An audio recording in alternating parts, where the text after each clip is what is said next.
Hello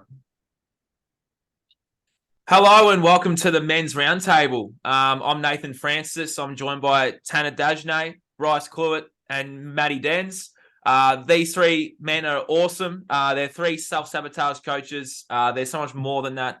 They're awesome people. They're awesome men, and they're doing the work to inspire more men and more people out there to take back control of their power, take back control of their lives, and live better and healthier, cleaner, stronger lives. And I've had these three on my podcast. I've been on Tanner's. I've had Matty and Bryce on my Breaking Free podcast. It's good to connect with these boys, these men, should I say.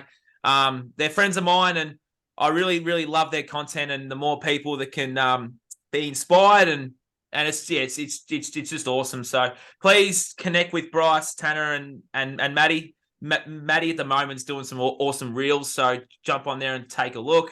Bryce has got some awesome posts, and Tanner's concentrating on the video game. So without any further ado, boys, men, welcome. Introduce yourselves. Maybe start with Tanner, and we'll work our way through, and let's see what comes up. I'm looking forward to this today, so let's rock and roll. Awesome. Thank you so much. Hey, everyone. My name is Tanner Dagenais. I actually help gamers.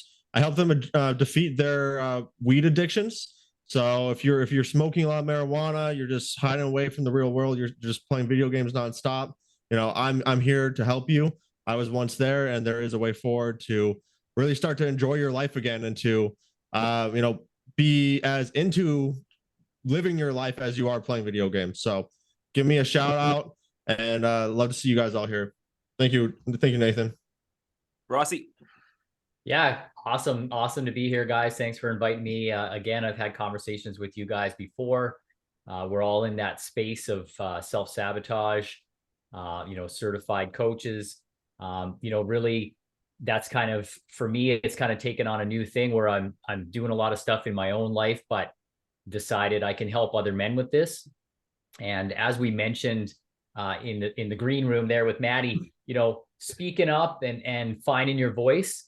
I think that's very important for people now, to not just to be silent in your own life and doing things and having a view and just kind of keeping quiet. We need men now to start stepping up. We need men to start getting a little bit vocal. I teach a lot of that stuff within my Man on Fire program, which, is about speaking up against injustices that are going on. So when we start to use our conscious mind and get out of that subconscious, we start to see what's going on. Stuff doesn't make sense. It doesn't play well with us right now, right? Where the attack on our children, right? The attack on our male power. And we need men to not only understand how their subconscious works, how to reprogram themselves for success, but now to start speaking up and say, hey, that's not right, right? Instead of standing by and taking a video of somebody being injured, let's step in, right? And that's where I think we're taking this Men's Roundtable, is to understand that we can speak our voice. We all have opinions. They're all valid. And I'm hoping that we uncover some of our great conversation this evening. Beautiful, Bryce. Awesome. Matty, introduce yourself, brother. What's up, y'all? Coach Denz here. I'm Matty Denz. I am a self-sabotage health coach. I have a background in Brazilian Jiu-Jitsu. That's how I started off coaching people, men and women alike. But it seems like I'm falling more into this world of men's coaching, being a man myself, or somebody that takes pride in what it means to be a man, physically, mentally, spiritually, and emotionally. I found that I'm going to use my voice now to empower other people, to help them find that in themselves. And yeah, like Bryce was saying, I think the world needs that now more than ever. People need to speak up. We need people to know that they're not the silent minority, but they're the suppressed majority. And basically, we can come together and help our fellow men and do stuff like this. Like, I love that I'm together with the boys here tonight. And I think in general, there's more people that are thinking what we're thinking and want to be doing what we're doing. They just need a little push. They need a little guidance and motivation. And the three of us, or the four of us, I should say, are kind of in that position to be doing it. And I'm just very humble and grateful to be in that position, and look forward to speaking with you guys tonight. Awesome. All right. right. Well, what's our first topic, boys? Men, what are we going to go with? Who wants to start speaking first? Well, I mean, I'll definitely take the floor because I've had a couple things that have come up since we decided to schedule this, one of the big things that I've talked about a little bit was voting. And so we hear voting, right? We think voting politicians.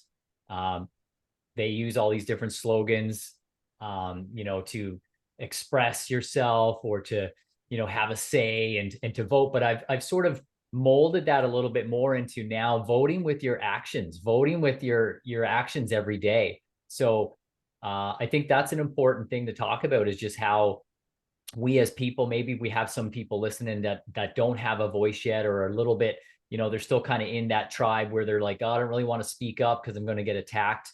But you can vote with your actions, and we do that every day, right? We buy a technology and we tell people how great it is.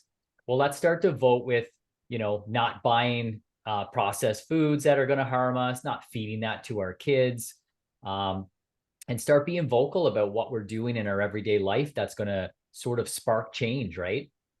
We have to understand how important and how powerful we have these decisions we make in our everyday life when it comes to nutrition, mindset, the books we're reading, the time we're putting in for, doing movement, like Matty's doing the Brazilian Jiu-Jitsu. I mean, that stuff is, it should be ingrained in us to be doing this, but instead, similar to a post that I just put out this evening, was how, the US takes 86% of the world's medications, prescribed medications, and they think they're healthy, but they're number 68 on the most healthy lists when it comes to countries, right? So we got to start voting more with our actions and being vocal about it, to say, hey, no, I don't feed my kids that. That's poison. So I hope that makes sense. It makes a lot of sense. I'll just quickly chime in too. There's so many other sources of food. It's like, like here in Australia, our supermarkets are Coles and Woolies. Woolworths, you guys have Costco and Walmart and all of those. It's like, well, we can turn our back on them and go and find some local farmers that are, that are getting shit on it at the moment, because they're growing the food, they're doing their thing, but they're not getting promoted or anything. It's like, go and suss out there's plenty of farmers markets on, especially here where I'm from. It's like, go and suss these guys out and speak to them and support them. It's like, but yeah, as Bryce said, so vote with your money too. Like, don't spend your money in these places. It's basically 85% of the supermarket food's toxic poison. It's like, go and find some local farmers or some people that are growing organic, healthy food and support them, and you'll find you'll feel better, you'll be stronger, you'll be more energetic, you'll be more vibrant. That's just my 2 cents. But yeah, just go find some farmers and support them. It's huge. Absolutely. And what you guys were saying too about, vote with your money or vote with your dollars. Money's an exchange of energy. And look at what happened. Like Tanner, you probably saw this in the US with Target and Bud Light. And so, it's pretty quick how you can affect change in terms of voting with your dollars. But I like what Bryce said about voting with action. And so, because I don't believe in voting in terms of, well, you just got to vote better, and then the psychotic government won't stamp on your face all day long with the boot. I don't believe in that. But if you take voting and you think about it, well, why am I casting a vote for somebody else to do something to help me in my life? Why don't I cast the vote to myself in my action? And so every day, have that vote, your name's on the ballot. What are you doing with your life, your actions? How are you spending your money? Who are you exchanging your energy with? Instead of, and again, the mindset is everything. Instead of the mindless, well, I worked a job, I got some money, I need toothpaste, so I go and I buy it at Target. It doesn't matter if there's fluoride in it. There's mindlessness going on in this world. The matrix is full of the mindless actions. So kind of cast that vote for yourself to raise your mindset and start paying more attention to these things. And of course, people along the way will help guide you, and that's what it's all about. But if you start with the idea of that vote needs to be cast for yourself and what you're doing. Too many people want to cast a vote and then complain and say, oh, well, because Biden's president, that's what the problem is. A lot of my videos are, if anything, closer to like a libertarian, but I'd probably be called more an anarchist. I mean, the way I just shit all over government, but my talk, people, the Republicans and the right wing or whatever, they all come out of the woodwork, and some people think they're like, yeah, he's on our team, and then the other people are like, oh, they get triggered. It's like, guys, I'm not on anyone's team. I'm just saying what you should all be thinking. But everyone gets sucked into the matrix, and so for me, voting doesn't matter unless you're casting the vote with your name on the ballot, and what are you doing to be your president of your life, right? Nice. Spot on. Yeah, I completely agree with that. I think if we want to change the world, it first starts within us. We got to actually make the actions, and because really the world is a reflection of us. If we are changing things on the inside, then we all know how the subconscious mind works, right? We're drawn to the familiar, we're drawn to what we see. And so if we could be those examples, if we can start to make that change, then other people will start to be drawn to that exact same thing. And we're seeing that, like, we are seeing a progression of people, starting to choose more organic foods. Like, I remember when I first started eating organic, there was way less people eating organic food. There was way less people aware that there was government corruption. There was way less people even just kind of questioning the narrative. So I'm very grateful that people are starting to wake up, and the more people that are speaking up, just like we talked about like at the beginning of the podcast, right? The more people that are speaking up, more people that are telling their truth, more people who aren't afraid to get censored, to get trolled, to get whatever, get told you're killing grandma. Well, then it's really good that you come out and just be yourself, and just don't hide, don't be apologetic for standing your ground for something you believe in, because we need more men to stand the ground, because unfortunately we're seeing a downward slope of men standing up and saying enough is enough. I know I've talked to many people. One of them is Nathan knows. I think you guys might know him as well, Nikula Das. So he was in the Canadian government for a while, and he told me stories about how when he was, during the COVID times, when he was standing ground, he looked around, it was mostly women, right? Mostly woman there with him. And he asked, hey, where's your husband? Oh, he didn't want to get fired. He didn't want to get in the middle of this. How can you let your wife go out and fight this for you? You need to be, men need to stand the ground. There's a difference between men and women. And, we're seeing that right now, because a lot of men have been turned into more women, into more, feminine, with the beta male, with, all this. And it's a target. They're doing it through the media. They're doing it through the food. They're doing it through the schooling system, right? It's all built to just weaken the male population, because what happens when you have no more strong males? Well, people step in, right? So. Yeah, I mean, that's a huge thing. It's definitely, a lot of stuff that I talk about is that attack on the male, right? And we're seeing that. But, back to the nutrition part, we want to know that when you're toxic, you don't think with your conscious mind. And so you're toxic, you're going to go, the frontal lobe gets shut off, and we start to go in our subconscious, and we start to look around, and, hey, I'm under attack on my own body, so I'm going to just look around and follow what people are doing. So that's, the number one thing somebody can do to try to take back their power is to try to clean up your diet, right? And like we said, we vote with our choices. If somebody was to literally sit down and think, and I've done it quite a bit, where I look at the grocery store and I'm like, man, these are all the choices I have. This is it. This is all I have right here. Like, I'm going to the grocery store. This is it. Somebody else designed this place for me to come to and eat, and look at the shit that's in here. Right. And so that alone is like such an empowering thing when you go to the grocery store, and it's literally, I have like just 5 or 6 items around that I know I'm going to go get, because I've sourced them out, they're like the best version of what's there. And I think a lot of the men, they've lost that power of like taking charge of their own nutrition, right? They let their wife shop. They don't know what food does, what, different minerals, different nutrition, what they can do to build muscle or anything like that. And they just kind of go through the motions. So it's so important that men start to like, at least start to look into their nutrition and start to say, hey, I eat that every day. Is that good for me? Fluoride. I mean, holy shit, right? Like, it's insane. The parts per million, going to the dentist and getting one of those fluoride treatments is like 25,000 parts per million. I think it's 1,000 parts per million starts to cause like issues with your brain. And, you know, people just go there. They just like, yeah, I'll get an x-ray. Yeah, I'll get the fluoride treatment, you know? Yeah. Just crazy. I think a big problem with that, and it hurts our cause, if you will, when we say things like that, is that it's so pervasive and so accepted.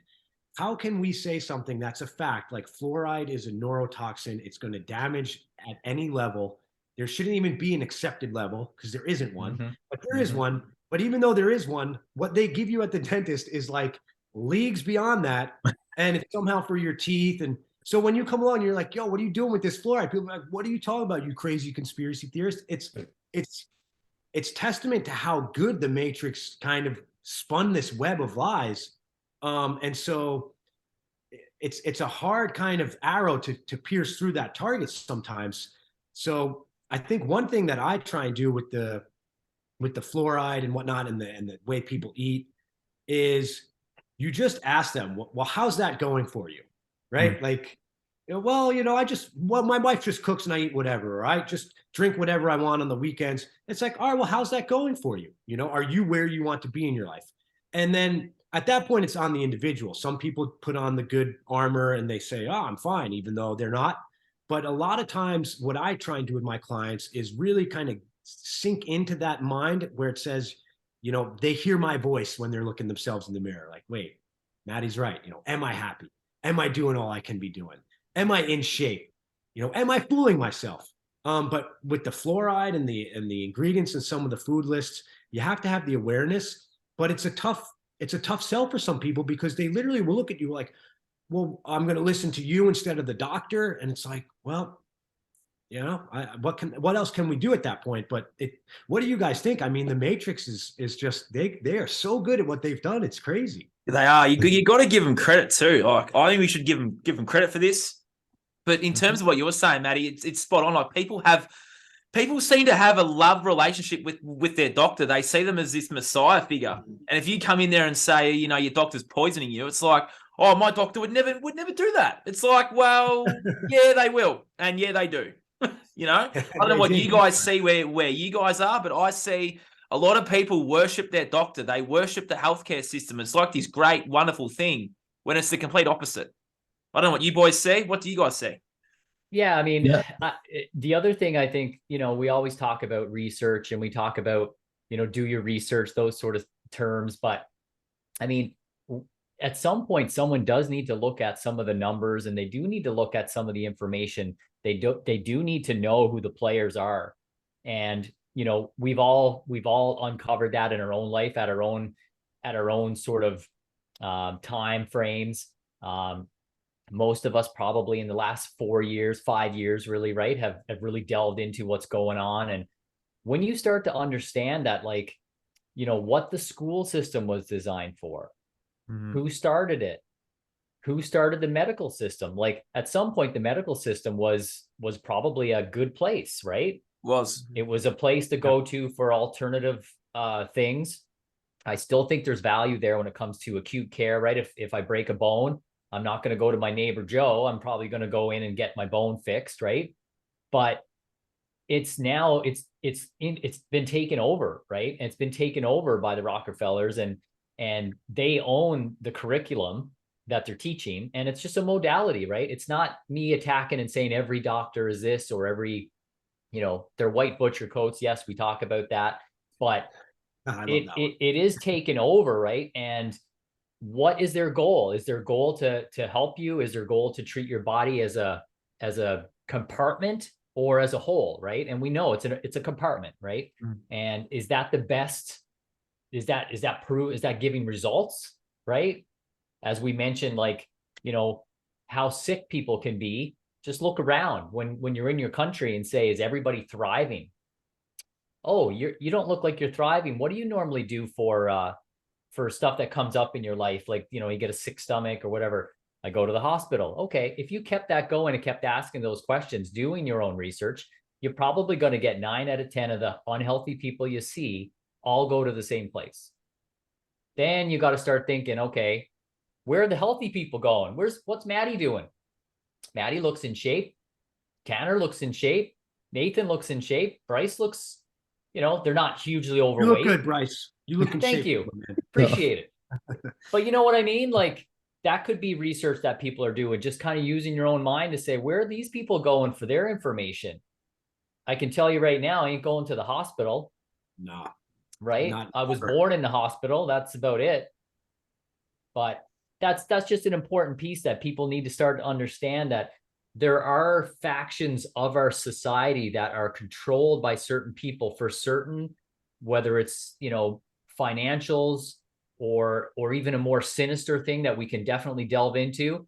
But that's not where you're going to go to get healthy. You're going to have to take control and vote with your own conscious decisions to get healthy, right? And sometimes it can just be eliminating things. It doesn't have to be like, you got to put all this stuff on your plate. I got to be, you know, I got to be taking the cold baths. I got to be, you know, doing the MMA. I got to be jogging 5 kilometers a day. No, just eliminate some of the shit that you're doing and see how you feel. Yeah, I completely agree with that. And I want to go back to just touch on, like, Matty was talking about the control system and how, like, it really is a well-designed system. And well, I mean, they designed it around our mind, right? So they know exactly how this part of our mind works, the subconscious mind, which is what we all talk about, what we all teach. And, you know, there's a reason why it's not taught in school, right? How do we all go through life without knowing the most powerful part of our mind, how it works, how we're influenced, when literally 90 to 95% of our daily thoughts and actions are driven from this part of the mind? But yet we go through school, we go through life, no idea, right? People are, oh yeah, I've maybe heard subliminal messages, I maybe heard subconscious mind, but they don't really understand the effect of it, right? Like, even some psychologists I've talked to don't really have, like, they understand about like how the mind works, but they don't really understand the picture the way Jason has showed us and has illuminated it. And it's really important once you start to understand, right? Because the whole system is built to protect itself, right? They've literally infiltrated all aspects, right? When you look at, I think everyone knows that politicians, they're corrupt, right? We look at, like, everyone says, oh, I'm going to vote for this guy or the lesser of two evils, right? People know, even though they're voting, but what they don't start, when you start to question, oh, maybe the medical system is corrupt, maybe the education system is corrupt, they're like, no way, how could that happen? Well, look who controls those systems. It's the government, the same government that we all know is corrupt. So of course it's going to be corrupt as well, right? You can't, like, the source is corrupt, and that's really what it is. And when you start to just look at it, like, look at the facts, just look at, like, past things, like, you can look at, oh, let's look at the statistics from vaccines. I was gonna say, we're probably gonna get censored here, but you know, when you look at this, like, the statistics from vaccines, right? Those statistics clearly show that there was a decline in all of these diseases before vaccines were ever introduced, right? But yet they're labeled as the reason why people are protected from, you know, injecting poison into yourself and you get health, right? Yeah. We just have, like, straight, like, logical fallacies in plain sight that people are considering normal, right? So this is why it's so hard, I think, to wake people up, because they're literally conditioned to believe that, like, blue is white and, or, you know, black is white, or whatever you may want to say it. It's just, it is mind control on the absolute level. Like, it's insane. So yeah, and I mean, you just nailed it right there, which is just consciously thinking about things, right? It doesn't take a lot of power. It just takes you a second to take a breath, sit down, start to think about things, right? Like, so we're going to get more healthy by going in and injecting something that could or could not be poison, right? Does that make sense, right? Alcohol in copious amounts is poison, and you can die of alcohol poisoning, but just, you know, in moderation is healthy. Like, or prescription drugs. If you take the full bottle, it's really bad, but one a day is good. Like, the list goes on, and that's not really delving into, like, the control. That's just using your judgment to say, you know what, maybe I'd be a little bit better if I didn't take someone else's word for it, and I just started to do my own experiment, right? So even stuff that we're telling the people who are watching here, like, you know, take it with a grain of salt. right? We did our own research. We went down that road. I went down that road with the shots and all those things, and looked at it myself. And I started doing that where I'd sit down and be like, hey, I don't know. I don't think that doesn't make sense. You know, our bodies are amazing. And I've recently just started getting into more of the mind, and been reading that book, The Source, which is like just chock full of so much information.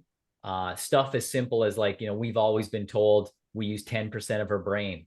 Not true. Not true.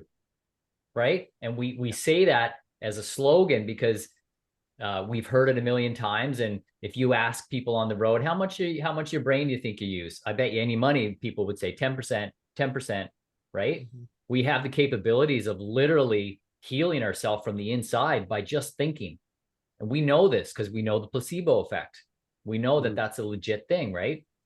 So I think that's our space. I think that's what we're trying to help people with is start to take your power back, start to think like you were born to think, not what somebody else is telling you. And especially if you're subjecting yourself to, you know, all those negative influences, the TV. I mean, the TV is the number one, you know, military controlled. Let's put it in not just every home, but every room in the home so that you're never without it. And you're living by that. You're living vicariously through the TV, right? And slogans. So we want people to just start taking your power back. Yeah. Spot on. And the saying, pay attention. What are you paying attention to? There's a reason it's called pay attention. Again, it's the energy exchange. And most people are so distracted and disconnected that what they end up paying attention to, again, aside from the nefarious evil, that's what we believe is in control of that. Even if it's not, it's mindless and it's not going to better their life. And so even back to what Tanner was saying, it's interesting. So Bill Gates, he does this thing where he recommends a book. I don't know. You'll see it on a video. He does every now and then. Bill Gates recommends, and I caught one where he recommended the book, How to Lie with Statistics. And I'm not joking, guys. One of the chapters or, you know, paragraphs or subchapters was about how with the polio vaccine, which I don't want to get us censored, but, you know, the one that everyone goes to, well, you know, why do you think polio disappeared? In the book that Bill Gates himself recommends to read is a chapter about how to lie with statistics using the numbers of polio, the decline in polio before the vaccine was administered, and how that applies to that vaccine. So it's, again, kind of back to like, some people throw up their hands, well, what am I supposed to believe? And then they default to believing what's coming out of the Black Mirror military weapon, subconscious programming for evil device. And it's, you know, we come along, we just say, hey, maybe, just maybe, guys, it's time to pause, step away from that, start paying attention, or at least kind of perk up a little bit and listen to some of these other things and give it a shot, because more of the same will come from doing more of the same. And a lot of times that's all it is. Like a lot of times with my clients, like you were saying, I think Bryce was saying this earlier, it's an elimination. It's not always an addition, or you don't just start telling them what to do. You say, hey, you know what? You're on your phone for an hour and a half laying in bed before you go to sleep. Maybe put the phone down. You come home and the first thing you do from work is you sit on the couch and put the TV on. Maybe go for a walk, right? And just reduce some of the things you're already doing, and then have people kind of help you out with what to do with that time instead. And if you have the right guidance, not saying that we're gurus or anything, but we all have results with the people we do work for or work with. And so you kind of got to start thinking a little different than what they want you to think, because they don't want you to think at all. That's for sure. Spot on. I'm going to chime in here too. It's like they want you to believe anything really. They could tell you that anyway, just if you look at the pride flag for an example, it's the chakra system back to front. They have the purple at the bottom. If you guys know your chakra colors, purple's the crown. They have purple on the bottom, so it's like an inversion of the chakra system. If you look at the pride flag next time, so there's something for people to consider as well, that they're actually inverting the chakra system now. That's how far this is going, like.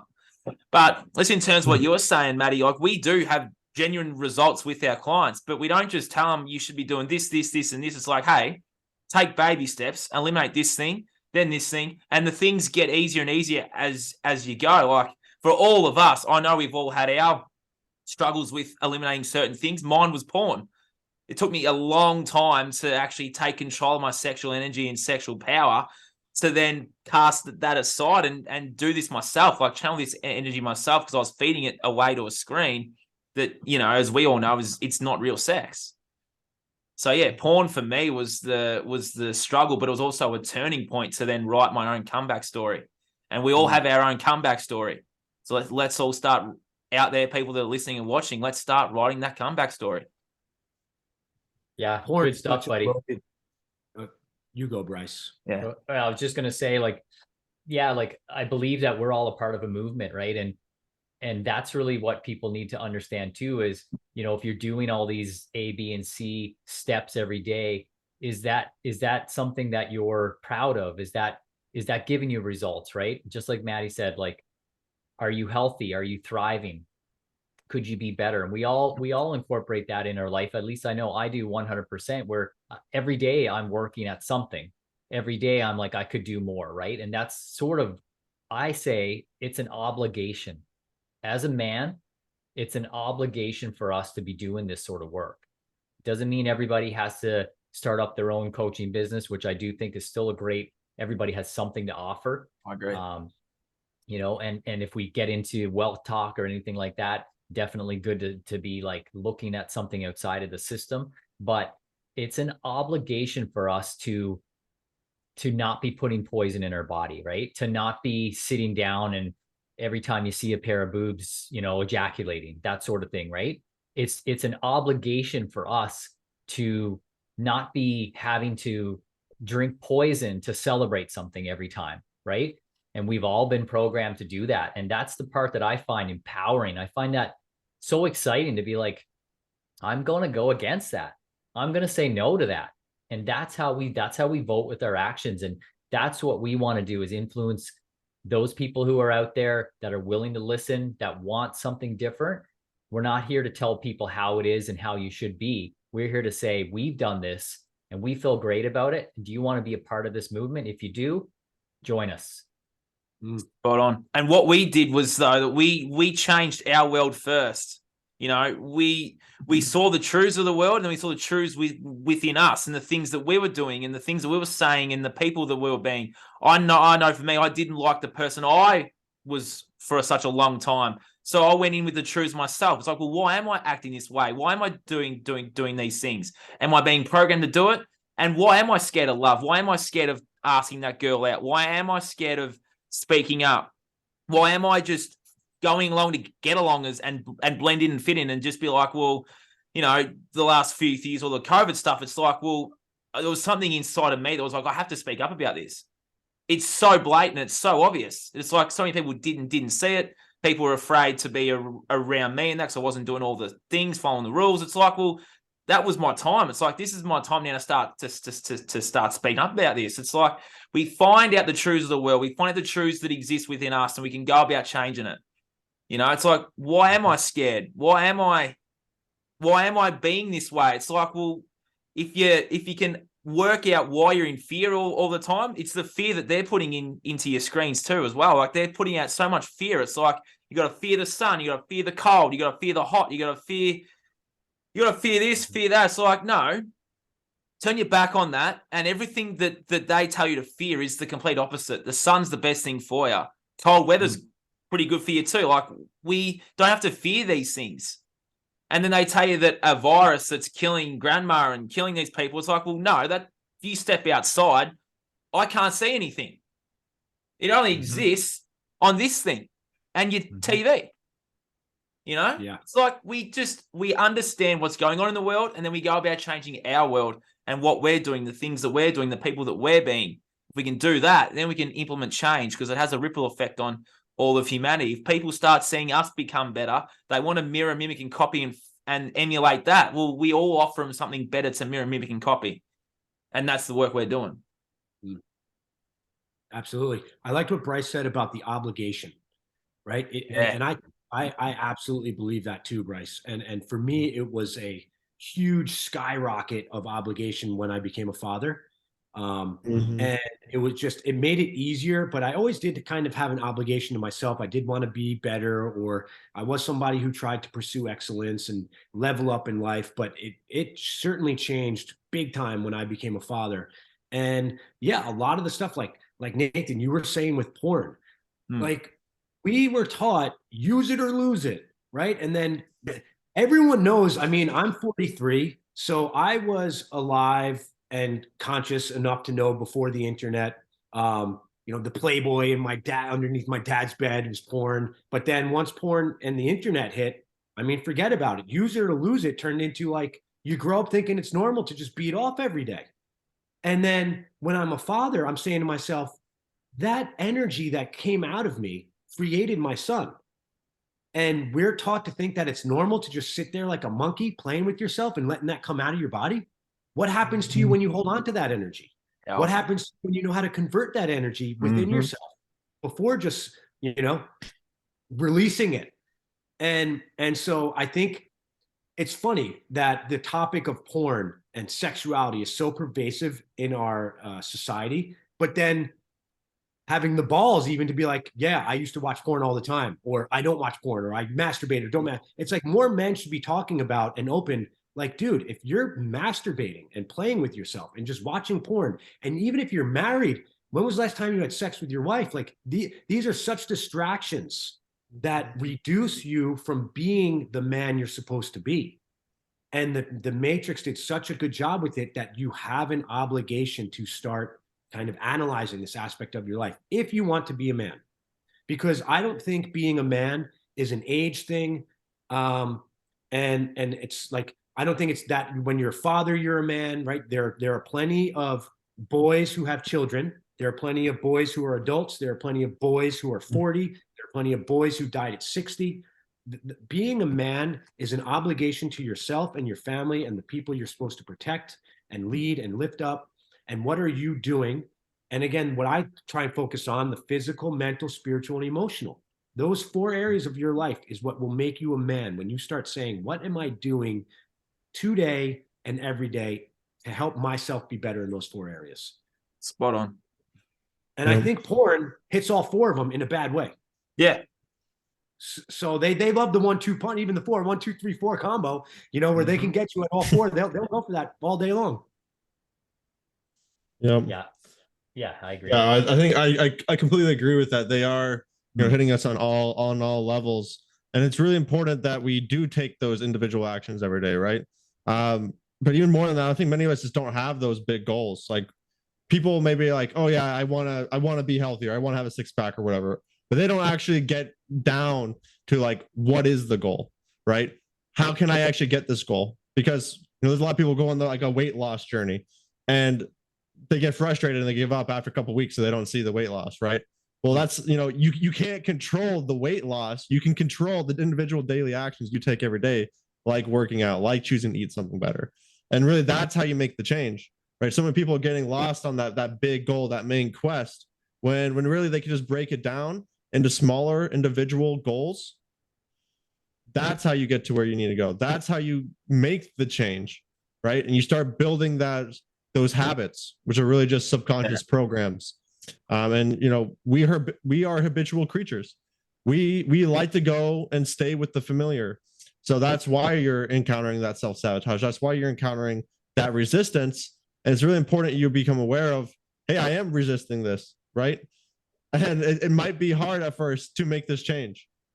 It oftentimes is very hard. But the more information you know, the more you're aware of what's going on, the more conscious you are, like we've been talking about, the more you're like, okay, why am I scared of this? Why am I even drawn to eating this way in the first place? Why am I drawn to, being a lazy piece of shit or something, just to sit around all day, right? Well, it's because, you're usually your past. It's the way society is set up, right? And we get comfortable with the easy way out, the quick fix that, we see it from society built into it with the medical system. Oh, instead of addressing the root causes of things, we'll just slap this Band-Aid, this quick fix on, take this magic pill, take this magic injection, and you'll be healthy again. You'll be protected from all diseases. That's not the way health works. That's not the way success works. That's not the way any of it works. It works with taking the individual daily actions step by step and putting in that work, which will make it a better life, which will make it more enjoyable, which at the end of the day is going to be the easy path long term, right? We got to start thinking long term and break free from that short term thinking. I agree. And Yeah. start working on your emotions too. Like all these emotions going to come up. It's like, well, why are you in fear? Why are you sad? Why are you lonely? Why are you depressed? You know, we're very quick to go and have the alcoholic drink or have the dopamine hit from porn or have the junk food or do all these habits that are, or, you know, to numb our pain. It's like, well, why don't you sit with that pain and sit with that sadness and sit with that fear? Usually it will be the younger version of you that is playing out now. It's like, well, if you're in fear, well, what made you in fear when you were a kid? Was it something your parents said, a teacher said, a friend said? Was it a belief system that you had that you weren't worthy and that you weren't enough? People are so afraid to change. They're so afraid to do these things because there's a younger version of them that exists that had this belief system of that I'm not worthy. So sit with that unworthiness, sit with that fear and sit with that sadness and go back to that moment. Your subconscious records everything. It records 11 million pieces of information per second. You can go back to that. Yes, it is okay to cry. And I've done that myself. I've gone back to those younger versions of me that exist, sat with the fear, sat with the pain and sat with that sadness. And I learned so much. I learned, hey, I'm going to stand before that child as the older version of me, the healthiest version that I can possibly be, and tell that child what it needed to hear in that moment. And it's usually, I am you, you are me, we are one, we are together forever. And I'm going to show you the way. I'm going to teach you and show you that belief system is gone because I love you and we can go together and we can come together to live our best life now. You don't have to have that belief system anymore. It's such a powerful inner child meditation that men need to start doing. Start facing that fear and facing their pain and understand that, hey, this is a belief system. This is a program that I had from when I was such and such age.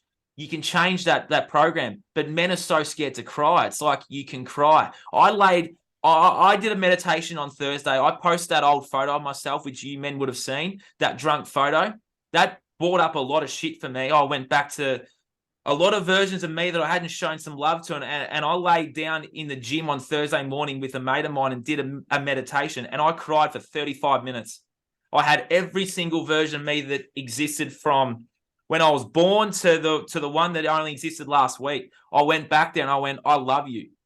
You can do this. You are worthy and you are enough. It was the most powerful thing I've ever done. I'm getting emotional talking about it. But on Thursday, I cried for 35 minutes, sitting with that fear, sitting with that fear of failure and the fear of not being enough and not being worthy. It was just a program I had deeply embedded as a child that I just brought that child in and I bought I even bought that drunk version and said, mate, what you did is fantastic because you're writing my comeback story. That version of me in that photo is my comeback story. And I just I laid there and I was just in an absolute avalanche of tears. And I got up off that yoga mat Thursday and I was empowered. I'm like, let's go. This life that I want is right here. I just got to walk through it. But I just had a bit of fear there. And it was 28 years of fear, boys. It was the most powerful thing I've done. I just sat there and just let it come out. And I felt so much better after it. That's what men need to start doing. That's awesome. And I mean, I think that brings us in a lot of stuff to unpack there between you and Tanner, what you were talking about. But I think that kind of brings us into the language we use, right? The emotions, the manifesting, the frequency, that sort of stuff. And, we have, we can put it down really simple. We have two ways that we can think about things. We can either go around and think negative thoughts or we can think positive thoughts, right? It doesn't mean you got to go around and be, optimistic about every single thing, right? But it does matter how you think about things, right? And that's why you remember those emotions when you were a child, because emotion gets imprinted inside of us. And if it's negative, it gets imprinted. If it's positive, it gets imprinted. So we can think back to childhood and we can think about, something bad that happened. We remember it, all the stuff. Yep. We can think about something good and we remember all the stuff. So that's one of the things I do talk with my clients. is just the language we use, right? The simple language of being like, instead of saying, you know, I hate winter, I enjoy summer more. Like, these are things we do need to relearn. We do need to relearn the language that we use because it is so important.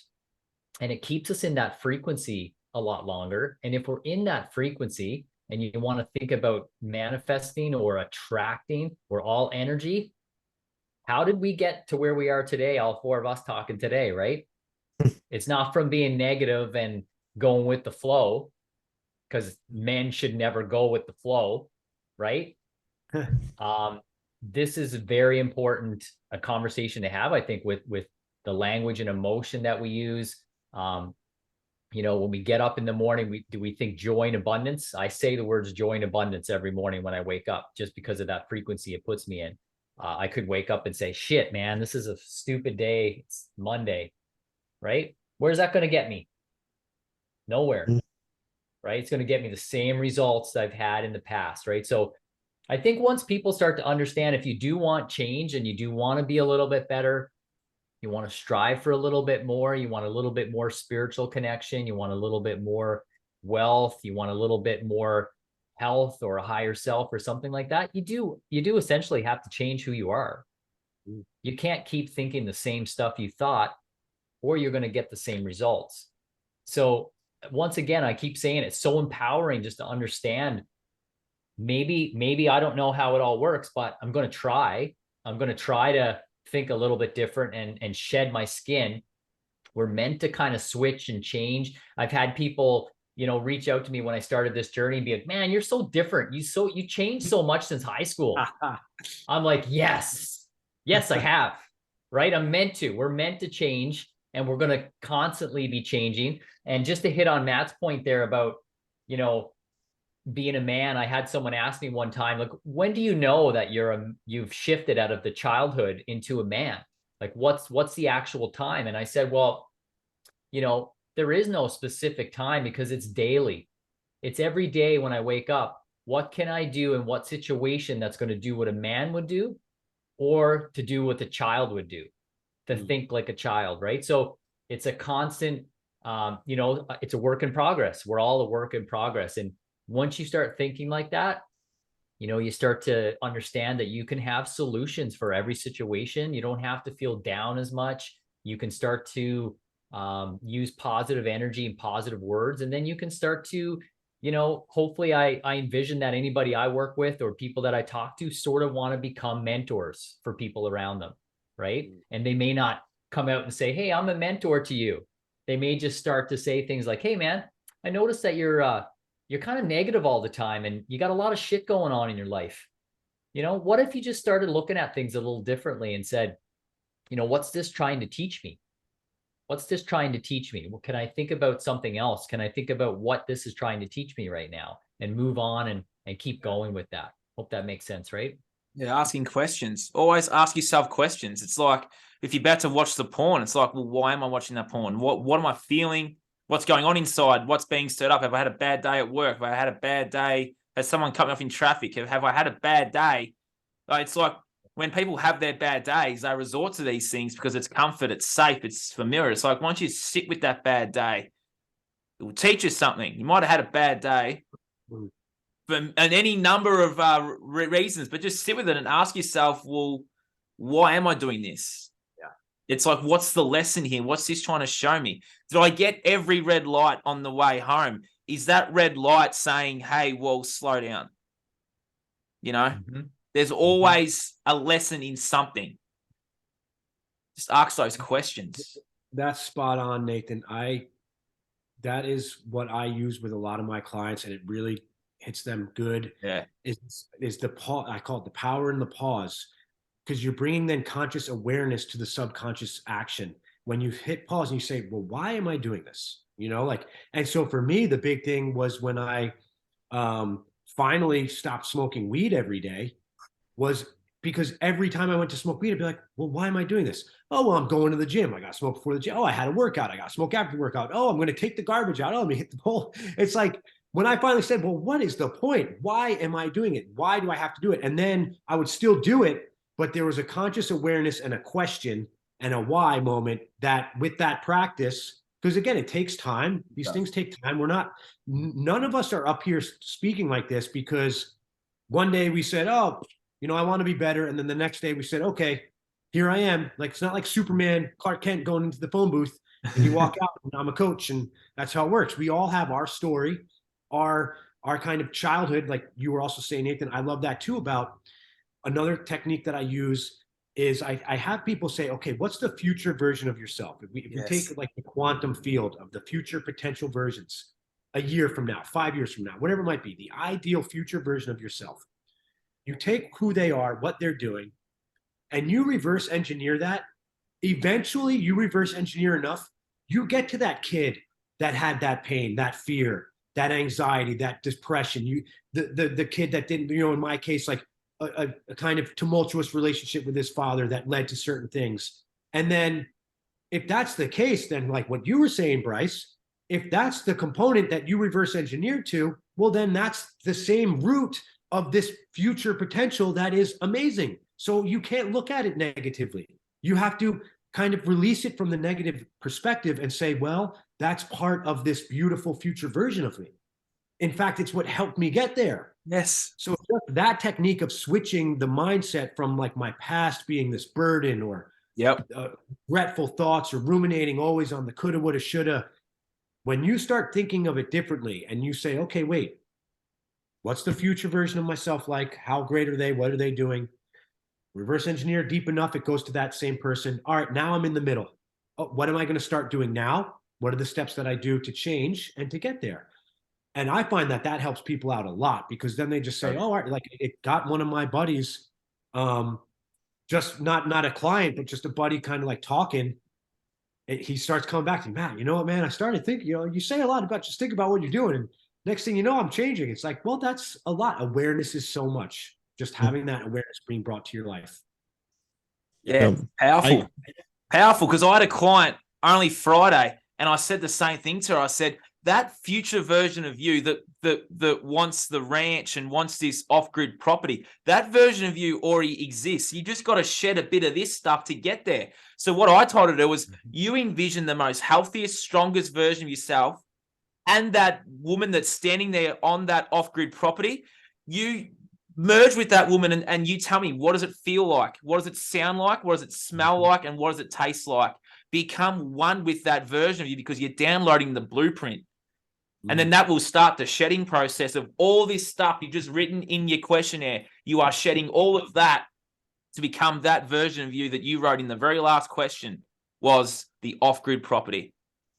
Avalanche of tears for it. And it sort of was advice to me too, because then I envisioned my dream of having the bush school in the community. I envisioned that guy. I mean, like, well, that guy exists. I've got to shed all this to get there. And it's so powerful just by sitting there and imagining that version of you that you want to be. Go up to that version of you and say, I am you, you are me. I'm downloading that blueprint. Let's start this process. It's so powerful because that version of you exists in time. Go up to that version and talk to it. And I mean, it's so important because it does require work, right? Sometimes people think, well, I can just think about it, or I'm just going to meditate about it. But the idea is that you start to do the little things daily, every day. I love Aubrey Marcus, I think it is, he wrote the book about you live your best 24 hours. So like every time we wake up, our subconscious is ready. Our subconscious is ready to listen and look around. So treat every day like a 24-hour day. What can I do today to get me to the ranch, right? What can I do today to get me to lose that gut and get some more muscle, right? Is it going to be sitting down and watching porn, right? Probably not. Try to replace that activity with another dopamine release, which is working out 100%. And so, we're wired for negativity, right? And that's why, you see people on the highway and they're driving by an accident and they slow down. They slow down because they want to see what's going on in that negative. You're in the traffic and you're like, man, why is traffic slowing down? And when you get there, you look and I'm like, what the hell? It's just two cars on the side of the road. Like, why is everybody slowing down? They're not even in traffic, right? So I think once we understand that we have those two paths that we can take, we can follow our old belief system of negativity or looking at the world in a certain way, or we can start to shift to the new path. What if that other reality, right? And I find that, oh God, it gets me fired up when I think about, just the decisions we make and the way we think is going to put us in that other reality. It already exists. Yep. It already exists, right? It's just that how are we going to get there? Do we want the same results as we've always had? We'll just keep doing the same thing. Keep going to your job, coming home, doing your same thing, without even thinking, eating the same cereal for breakfast, right? Or start to do something a little different, right? Take a cold shower and see how it feels. Not going to feel good, but it's different, right? Uncomfortable is what it is. Uncomfortable. And that getting used to feeling uncomfortable I'll bring it back to men. Men need to have an obligation to feel uncomfortable sometimes and get used to it and say, you know what? I don't want to go down and work out right now. I really don't. But I'm on that path to that guy who, I seen a friend of mine and he was ripped. And immediately I felt jealousy. And jealousy is not what I'm supposed to be feeling. It means I'm supposed to be doing that. It doesn't mean I'm jealous. I don't dislike that he's in shape. It means I'm listening to myself, and I need that. I need to look like that because I want that. So that's the motion that we need to be putting forward, and action will get you there, right? Yeah. Yeah, I think you're spot on, right? We have to go into those uncomfortable spots because that's where the growth is. That is where the change is, right? If you just keep taking the same actions, the same comfortable actions, staying inside your comfort zone, you're going to get more of the same. I think it's Albert Einstein says, taking the same action over and over and over again is the definition of insanity. And really it is. I mean, I know I did the same thing and I was like, why is my life, why is this happening to me? And when I started to think more about it, be more consciously aware, I started to realize, well, it's because I'm not doing nothing but smoking marijuana, playing video games, drinking whiskey and cokes, and binge watching Netflix. Of course, my life's going to be where I am because I'm not moving forward towards my goals. And that part of that was just, I didn't have a clear goal, right? Sure, I wanted to have a family or be successful, but I didn't have a goal written down. I didn't have, plans. I didn't visualize my goal. It kind of goes back to what Nathan was talking about with the visualization. And, look at all the great athletes before a game, they'll go out and visualize themselves going out and winning that game, right? The greatest rock climbers in the world, they'll visualize themselves what path they're going to take when they're climbing those rocks, right? Same way. And the reason why it works is, well, it's backed by science. It's backed by quantum physics, and just like Bryce was saying, not everything, both realities exist. That's because everything is just made of energy, right? What's made the difference between you, me, Matt, Matty, Nathan, and Bryce? Nothing. Between this computer screen, between this wall behind me, it's all the same stuff. We're all made of the exact same stuff. And so the words coming out of our mouth, the thoughts in our heads, that's all the same energy. It's just energy. It's just energy. And that at the end of the day, what we're putting out into the world is we're going to bring back more of. Yep. So if we're putting out that negativity, we're going to get more negativity in return, right? If you start to put out more positive, you start to believe in yourself, you start to say, hey, this may be a shitty situation, but I'm going to make good time of it, right? You may be stuck in traffic, and the guy in the car next to you may be stuck in traffic too. One person could have a road rage, incident. The other person could be doing affirmations, just singing random songs to themselves in the car. One person might be, hey, I'm going to call my loved one while I'm on the, in the car. Take that time and make it useful. It's happening for a reason. So, just take those actions and choose to make the best of it. Right. It makes me think of, there's a man named Viktor Frankl who was in the Holocaust, and most of his family died in the Holocaust. He was in a concentration camp, and he has a book. He has a book where he talks about how he was able to keep a positive attitude during that time. It rubbed off on the guards there, rubbed off on other people. and he's attributed to why he's able to make it through. Right. Great book. So I like to think about when I'm in spots. Yeah, exactly. I like to think about like when I'm in spots where I'm like, man, this sucks. Well, if this guy can keep a positive attitude in a concentration camp, I can keep a positive attitude in traffic. I can keep a positive attitude when maybe things aren't going my way, because I know I can make those changes. And if I keep focusing on what I do want, I'm going to get more of that, which is just manifestation, quantum physics, prayer. It's all the same thing, just different names. It's just focusing on what you do want, putting that intention out there, and the universe is going to bring it back to you. It's the law of the universe. It is law of attraction, brother. Mm-hmm. Yeah. And I mean, what's the worst can happen, right? Yep. That's, we can say this all day that like thinking positive will get you results, or doing little steps. And then someone's like, yeah, I don't want to do the work, but it's like, just give it a try. Just give it a try, right? What's the worst can happen? That things start to change, right? Maybe you don't believe in energy, or maybe you don't believe in laws of attraction, but the point is that you need to shake things up, right? Shaking things up is important. And back to your point about, the athletes, I mean, another thing, they don't ejaculate before games, right? We've heard that a million times, like, no sex before the big game, right? Because you're releasing that energy, you're releasing the testosterone. So I know we've stuck on that point a few times, but that is a big thing right now, that you can, look at porn 24 hours a day for free, right? That's a part of the attack on the male, right? We don't want to be lending our time to that. Another big thing is, back to your thing about mindset, cancer patients. There's been a lot of studies that have been done where they took a bunch of cancer patients and just had them think positively. And then they had ones think, the negative thoughts you would think if you're struck down with that, right? And of course, the results were the people who were positive came out on top, right? So back to that point about understanding that a lot of the stuff we've been told. We didn't find it out ourselves. We were told these things. And a lot of it, unfortunately, is not truth. It's not your truth. It's not my truth. It's just somebody else's, what they deemed as being truthful.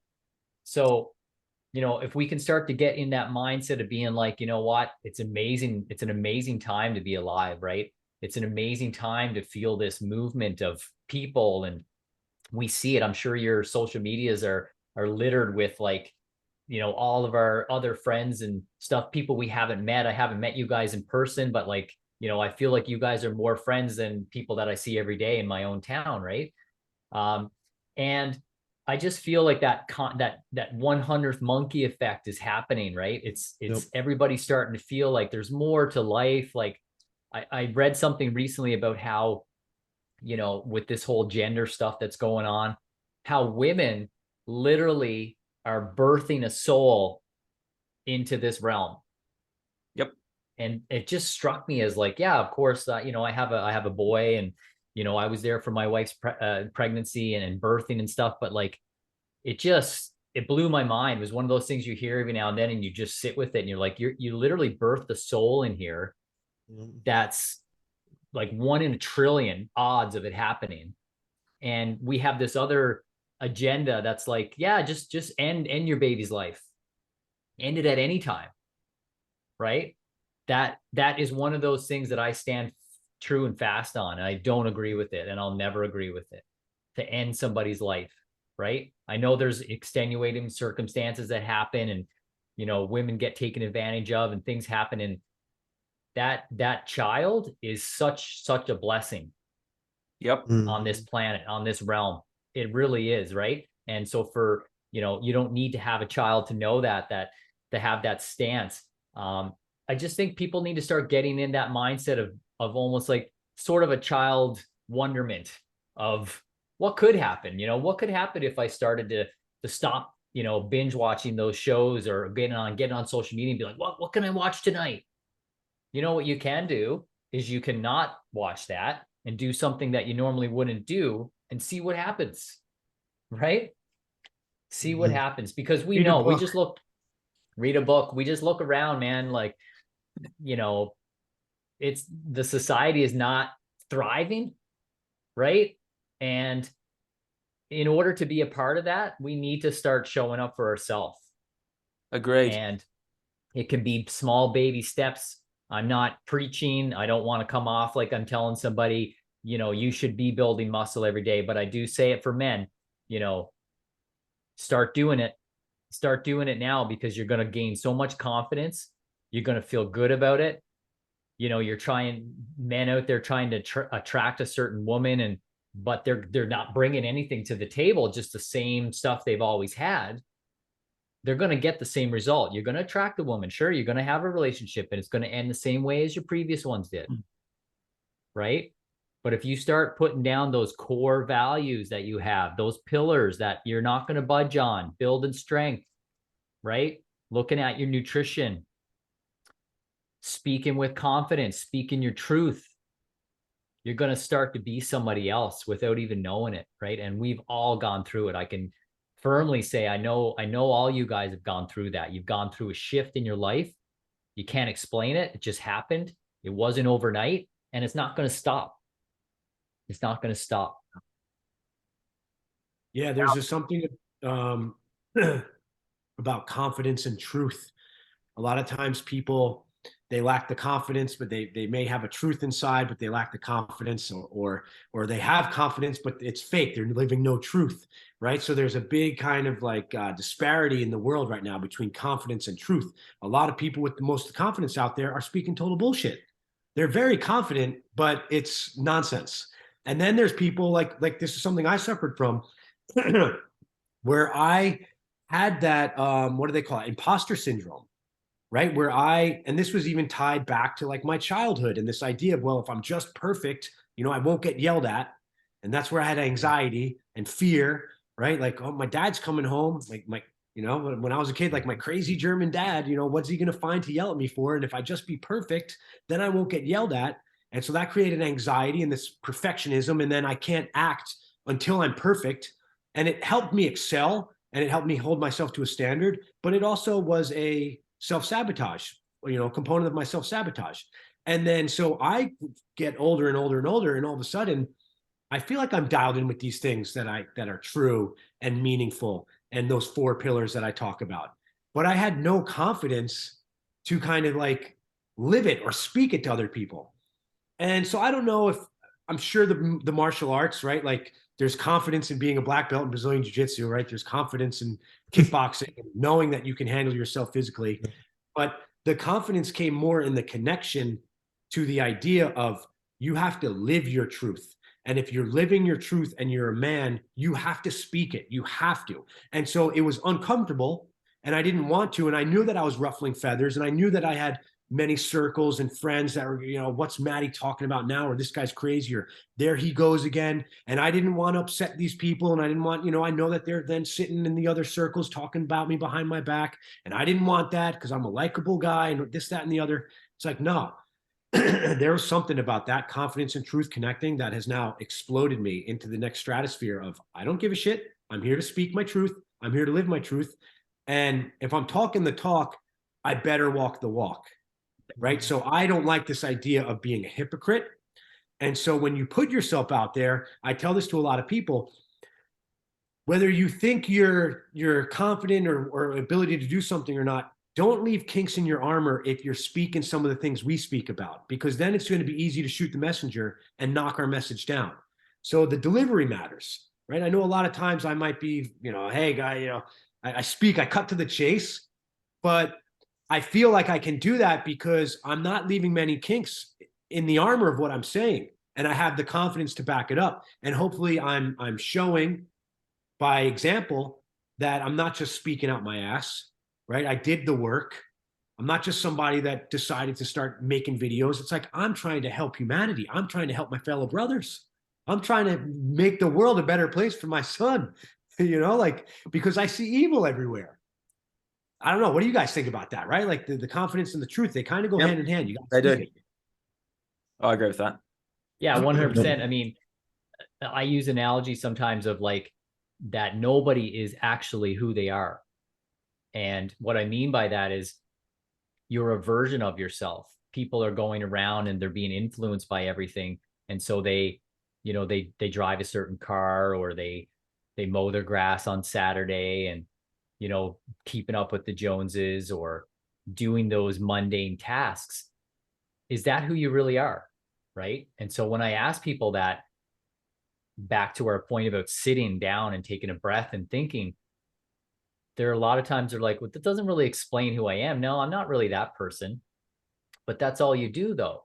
That's what you do, right? You wear that type of clothes, and you eat your burgers on Friday, and like, and so I think that's kind of the point I'm getting at, is that, you know, we have to be speaking our truth. And sometimes it makes us feel a little uncomfortable, and it makes people around us feel uncomfortable, but we're not here to tell you how it is. We're here to show people that they can have a voice and speak their truth, right?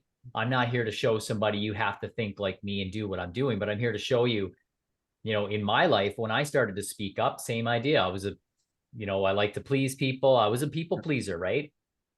And for Matty to be a perfectionist like that, that's one of those things where it's one of those self-sabotage personalities. You can never be perfect, right? As a perfectionist, you can never be perfect. So once we understand that, and we understand that there is a truth that we can be speaking, it could be a small truth, but we encourage you to speak up, because that's what we need. We need voices. We need people to be mentors in their own life. And there are certain things that I believe we need to stand fast on, and that's poisoning ourselves, poisoning our children. We need to be speaking up on that matter and saying enough's enough. I'm not fucking doing it, right? I'm not doing it. And once you start to do that, you start to understand who you are. You're somebody who won't put up with that, right? Now all of a sudden you start, what do I stand for? Now all of a sudden you have things you stand for. Right now you're starting to think with your conscious mind and not with the subconscious mind. Like, if somebody asks you a question about who you are and you kind of sit there and you're like, I'm not really sure, well, then you got some work to do. Spot on. Yeah. Yep. Yeah, and I think it's really important. Like, you guys both were right on spot with that. Like, a lot of people don't know why they're doing the things they're doing, right? They're just going through their subconscious actions. They're just going through what everyone is doing because everyone else is doing it. And it's interesting because a lot of people don't really realize they're doing this, right? Like we see with like that influencer video with Justin Willman from the Netflix show Magic for Humans. You know, these top influencers, they didn't think they could be influenced, right? But it was so easy for him to just go in and just get them to choose exactly what he wants them to choose. And, you know, that's exactly what's happening to us, all of us in our life. You know, that's why this system of control, this matrix, if you will, is so hard to break, because they're using this information to manipulate the most powerful part of your mind. And it's really as simple as that. And that's why the information that we teach in our coaching programs, where we teach you guys about this part of your mind, about the subconscious mind, this is where, in my belief, you know, why I've been able to move so far forward in life is because I understood, wait, this is why I'm taking the actions that I'm taking. You know, you always hear, oh, it's just willpower. You just have to have willpower. Well, it's not all just willpower. There is partially because your mind is being influenced. You are literally being hacked every single day, whether in school system, whether in the grocery store with the news playing, whether in, you know, or some like Miley Cyrus song or something, right? Or, you know, with the people in your office. Like when I go into my office, you know how much perfume, cologne, how much coffee is around, how much just garbage food. Like I walk into the cafeteria, I want to spend any of my money on like any of that garbage, and really, it's just what people think is just normal, right? People, when I tell people I don't eat that stuff, they're like, "Oh, you're picky." Well, it's not picky, right? It's being aware of what you're putting into your body, right? And I think that's really interesting because people would rather play it off as, oh, you're picky, right? Because they don't want to really think about, well, why is he saying no? It makes them feel uncomfortable. And that's, once again, you have to go out of your comfort zone to grow. If you want to know why we're saying the things that we're saying, then you need to do your own research, like we talked about. You need to go out there and stop putting this stuff in your food. You need to do some research. What's in your food? Have you read the ingredients on the back of the food you're buying, right? most people have no idea what's in their food. If you look at the back of your ingredients list, could you tell me what things are in your food? Is it actual food? Is it chemicals? Is it preservatives? Right? Ask yourself, why are they using yellow dye 40 to keep these jalapenos green? Right? Ask yourself, do we really need that in it, or could we use something else like some turmeric? Right? Like what is the reason they're doing these things? Why are they putting these things in there? How come they're putting some high fructose corn syrup in your drinks, in your foods, right? Instead of just using natural sugar. Yeah, and these like things need to be asked. Yes. To further that point too, like, you know, I talk a lot about testosterone, and so that's a classic example of, you know, men who are like, you know, they're low on testosterone, but yet they're doing all the things that are leading to the low testosterone. So it's sort of just thinking, right? Just getting your mindset in there. But, you know, to further that point, Gatorade, we've seen all from my childhood. Gatorade was like, you know, all the athletes are endorsing Gatorade. None of them drink Gatorade. Yeah. Right? They're drinking a mixture of electrolytes, which is like some salt in water. But they're not drinking Gatorade. But we've seen, you know, you can picture it now, right? And that's just an example of the programming. The big orange Gatorade jug gets thrown over the football coach, Gatorade here, Gatorade there. So when does marketing start to become sinister, right? And that's a big part of understanding, you know, sort of our social engineers, and why are they putting those things in place? What is it doing to me? And how do I rebel, and how do I vote against it? You have to eliminate some of that stuff. But yeah, it's just so crazy, like using these celebrities as an authority figure, right?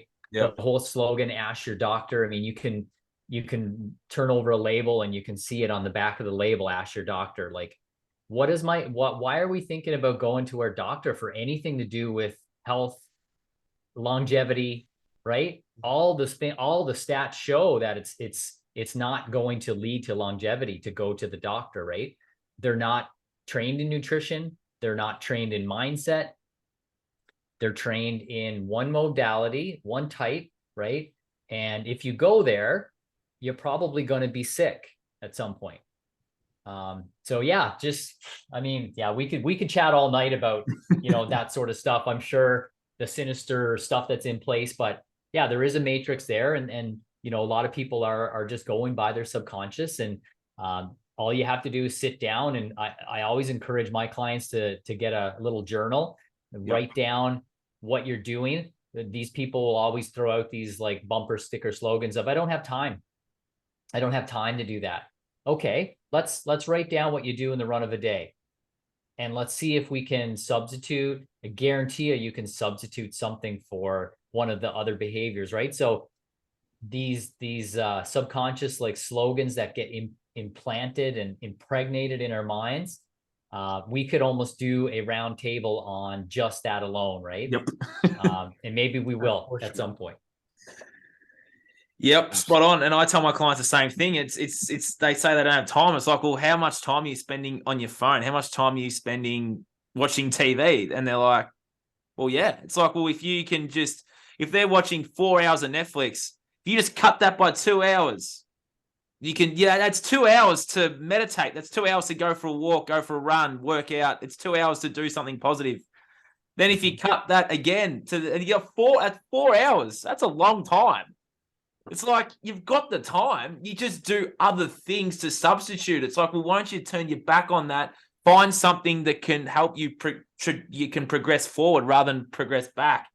And just a little quick message for those out there. It's like, don't let fear and don't let being afraid hold you back from speaking your truth and being who you're supposed to be. If you want to talk spiritually, we get a few goes at life, but in this current lifetime, we get one shot.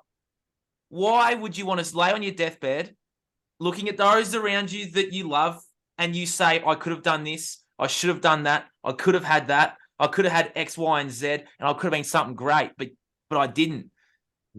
Don't let fear stop you. I don't care if you're 90. I don't care if you're 90 years old, nearly 100 watching this. You can still change your life. It's like people go, oh, I should have written that book, or I should have done this, I should have done that. It's like, well, why don't you go and write that book? Why don't you got one shot. Why don't you lay on your deathbed, looking back on your life in front of your family and say, you know what? I lived a fucking good life. I did exactly what I set out to do, and I'm proud of who I've become, and I love all of you, and I can't wait to guide you into the next life. See you later. What a conversation that would be. Mic drop. Bang. Yeah. See you guys soon. Yeah.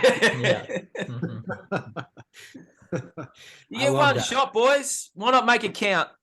Well, I said something to my buddy. I was on the phone with him the other day. I forget what the topic was, but he's like, well, you only live once. And I was like, you die once. You live every day. Yeah. But some people, that's not the case, right? But and I also say it's never too late. You're never too old to still become the best version of yourself or the better version of yourself. And that future version, if you're still breathing, and I think it was either Tanner or Nathan when I was on your podcast.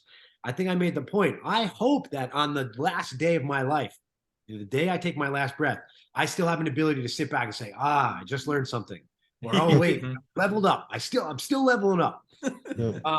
And you want to have that kind of fire, like that. You want to stoke that fire of growth and just, man. And so something else I wanted to mention, you guys were talking about just with nutrition, and like, it's not that any of us get to a level and then the door closes behind you and that's it. It's like a spiral staircase.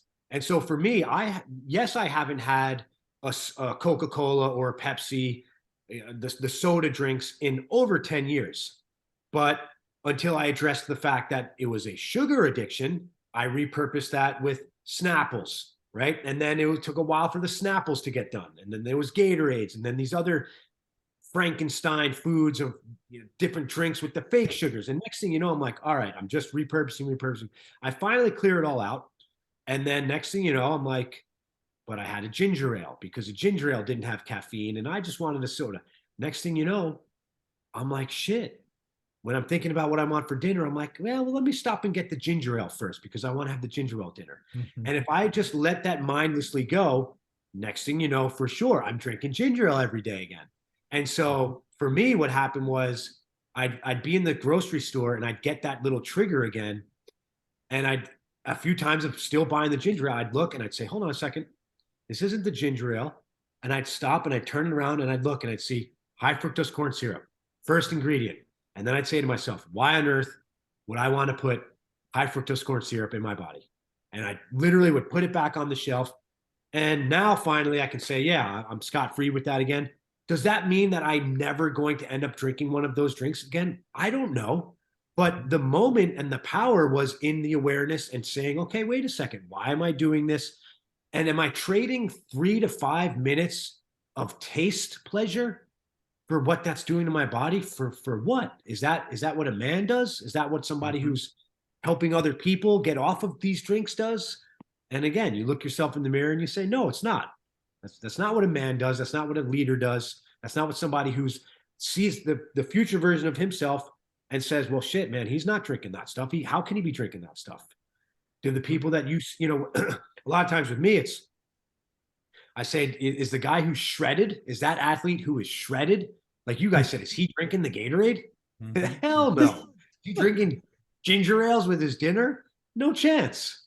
And people say, oh, well, I don't want to live that way. And, it's too hard, or he's restricting himself, or like Tanner, you were saying, oh, he's a picky eater. It's like, no. The awareness came full circle to why on earth would I put that in my body? I am a divine, spiritual representation of this amazing energy. And I'm going to just beat the shit out of it. Or like, I love the way Jason says, treat my mouth like a trash compactor. It's like, no, dude, why? And there's pleasure in the knowledge, right? There's pleasure in the knowledge of making the decision to be like, I'm not going to do that. I'm not going to drink that. Yeah. I don't want to drink that. And, there's pleasure in that, right? I read a study and I read a study ages ago about this lady who was like 300 pounds and she literally done nothing else. But whenever she was going to make a decision about eating, she said, what would a skinny person do? Or what would a healthy person do? That's all she did. She never went on no big diet. She never had no big plans. All she did was look at her little decisions every day. What would a healthy person do? And literally that's how she got down to her ideal weight, right? So people need to start thinking, with their choices. And that's where our training comes in. That's where the subconscious training comes in.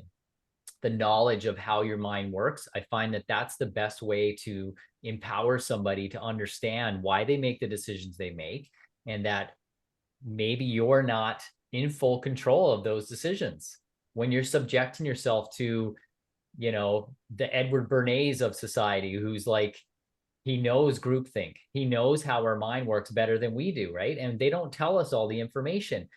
Even one of the guys who's involved with, you know, Tavistock and you know, basically setting up all those sort of social engineering experiments, they don't even watch TV. They don't even watch TV because they said, I'm afraid to watch TV because of the power it has. I don't even know, even though I know what it is, I'm afraid to watch it because of the power it has. So that's probably one of my biggest, you know, go-tos right away. If somebody would say, what could I do today? What could I start doing right now? I know nothing.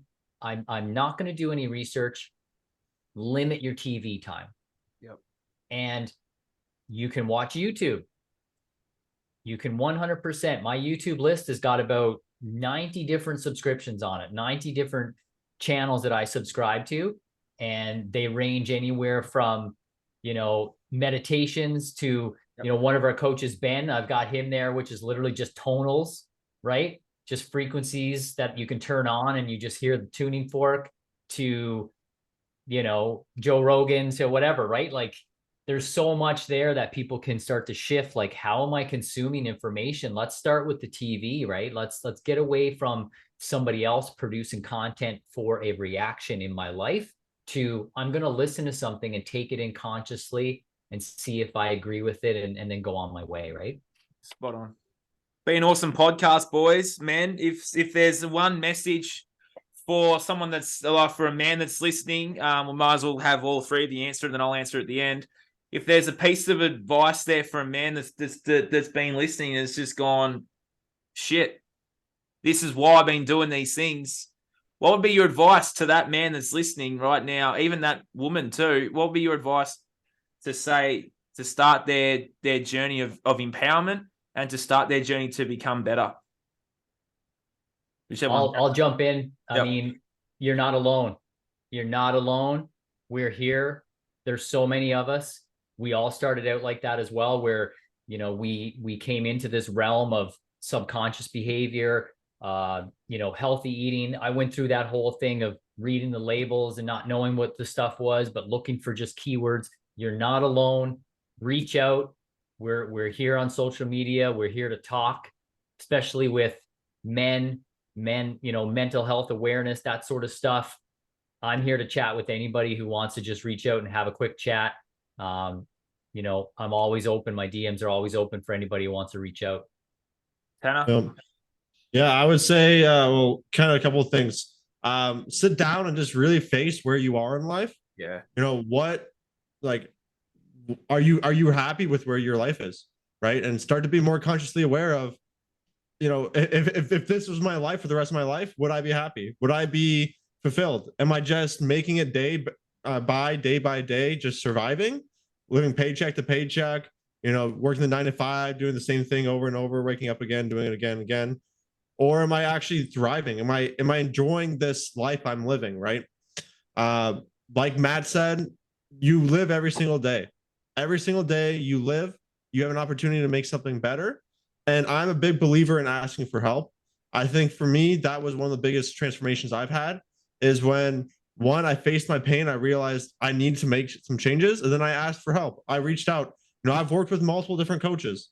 I put $10,000+ into, you know, working with other people, and that was the best money I've ever spent. Hands down, way over my college degree, over any schooling system I've ever had. Working with someone one-on-one was what has propelled me to where I am today, has gotten me to increase my confidence, be a better role model for my son, be a better man in general. And, you know, I'm very confident that anyone who wants the same can do it. It doesn't matter, you know, who you are, what you've experienced in life, how old you are, where you live. You know, we can all overcome self-sabotage. We can all move forward in life, but it has to start with you. No one can make you do it. No one can force you to do it, but there can be people here to help you, to give you a guidance so you don't have to make the same mistakes that we have. So you don't have to struggle through, that resistance that we face when we're trying to make some changes. There are ways forward that can be quicker, that can be more efficient. And it really has to do with the information that we teach about the subconscious mind, about, why you're self-sabotaging, about, just being more aware. So. Nice. Matty? Yeah. You create your life. Your life's not happening to you. You create it. You're in the driver's seat. Kind of take that power back and say, take a step back and say, am I happy with what I'm doing? Am I happy with who I am, where I am? Make lists. A lot of times people, they kind of live in their head, and it's easy to kind of analyze when you get it out of your head and onto paper. Make a list of the things that you're happy about. Always start with positivity. I think that's a big one. I start all my sessions out with, hey, what's good about the week, or what do we got going on? What are the good things?